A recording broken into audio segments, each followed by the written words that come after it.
heartfelt welcome to all. I'm Esther Buerki, the passionate creator behind the book Living Without Fear, which has touched many lives. And I'm the co-creator of the Amazon best-selling Inspired Journeys. If you're eager to explore a world of endless possibilities, you've come to the right place. Know someone who could use a dose of inspiration from today's episode? Feel free to share this podcast with them. And don't forget to stay updated by subscribing to my newsletter, joining me on YouTube, and if you found value in what you heard, kindly leave a brief review on your preferred podcast platform with a sprinkle of stars. Your unwavering support truly warms my heart, and I'm deeply appreciative of each and every one of you. Thank you for being here. And today I'd like to tell you a real story. And I don't know if you like real stories as much as I do, but I love hearing life stories from other people, how they overcame certain hurdles or small or big challenges. And it always inspires me on my journey to keep on going, because you might also feel from time to time that you want to quit. I do. But then I remember life stories. The one that impressed me the most is Nelson Mandela's story, how he spent 27 years in prison and how he found daily the light in the darkness through journaling and being grateful for the small things in his prison cell. And when I remember his life story, I put myself together and keep on going. And I clearly feel I have the necessary strength in myself. So giving up is never a solution. The little story from today I want to tell you is about my swimming colleague. I call her Melanie. We've been swimming together in our club since a few years. She is a very good and fast swimmer. I admire her, how she taught herself to swim better and faster in those years. But Melanie wasn't too much into competition and she had never done a 5K open water race until this year. And when she started this year with all the others, all the faster swimmer, she realized, like me last year, she was the slowest one, and someone from the organization was beside her side in a canoe to watch her carefully. After the first round of 1.25K, she wanted to give up. I remember last year, I felt so humiliated that I was the slowest one, and I already wanted to give up after the first 5 minutes.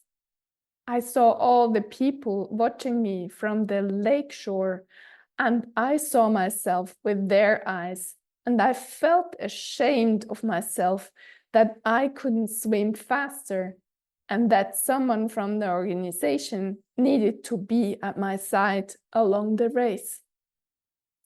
But giving up wasn't an option for me.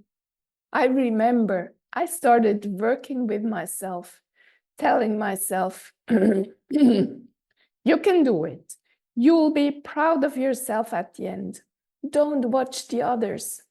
Concentrate on yourself. Concentrate just on your swimming pace. Keep it consistently. You can do it.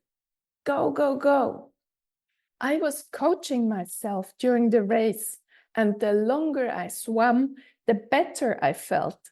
And I felt getting into a flow. And during the last round, I could even accelerate my pace because I felt so happy. I did a whole episode on this. It's called From Doubt to Win My Path. You can listen to it. You'll find the link in the show notes. So let's come back to my dear colleague Melanie. At least she finished the first round and didn't feel unhappy. But then she had her mental breakdown. She told me she only wanted to quit. Nothing would have made her happier than get out of the water and forget the race.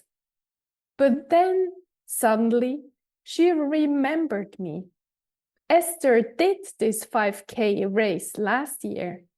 And what she told herself at that very moment, if Esther can do it, I can do it too.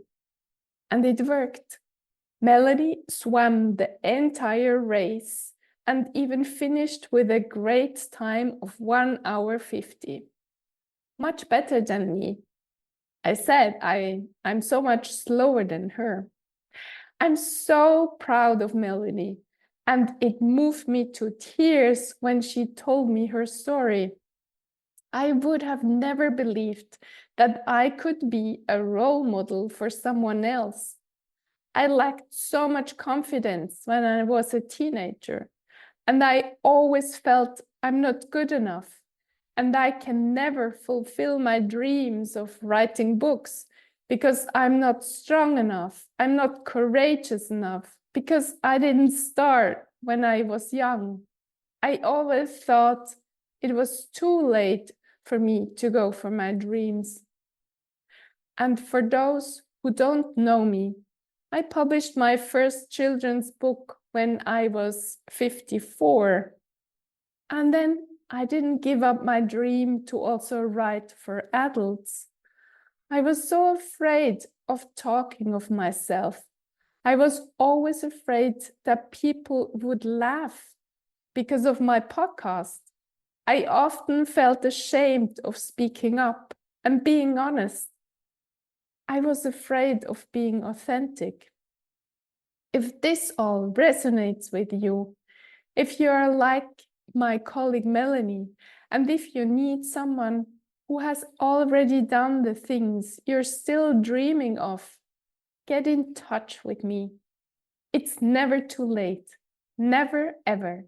And if people around you tell you that your dreams are just castles in the air and you should forget about them, please don't listen to those people. In my case, I didn't even tell anyone that I dreamt of writing books. I kept it secret.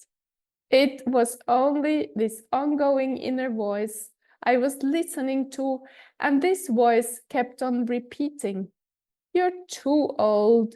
You've never been a good writer. And regarding the podcast, you don't have a microphone voice. Your voice sounds ridiculous." If you hear these inner voices, please don't trust them. They are protector parts of yours, which don't want you to get in trouble. And let me assure you, all the great people had and have to overcome their negative inner voices. This is totally human. You're not the only one. And don't believe that others are more gifted than you. They might have spent more time on doing their things. That's all. And if you have this dream in you, you're guided to make it come true, no matter what. I hope this episode inspired you to think of your dreams and become aware of what you will be missing if you don't make this dream a reality. And if you want to get coached on this, book a call with me. Use the coupon code Transform Now to get a free discovery call. I also enjoy hearing from you what you've learned. Please share your thoughts on Instagram or YouTube. Thank you, dear listener, for spending your precious time with me and being open to transform your life. And I cannot repeat it enough. In case you still feel worthless and nobody seems to like you, I tell you, you're amazing, I love you, and you are a gift to everyone who crosses your path. And please remember these sentences over and over again.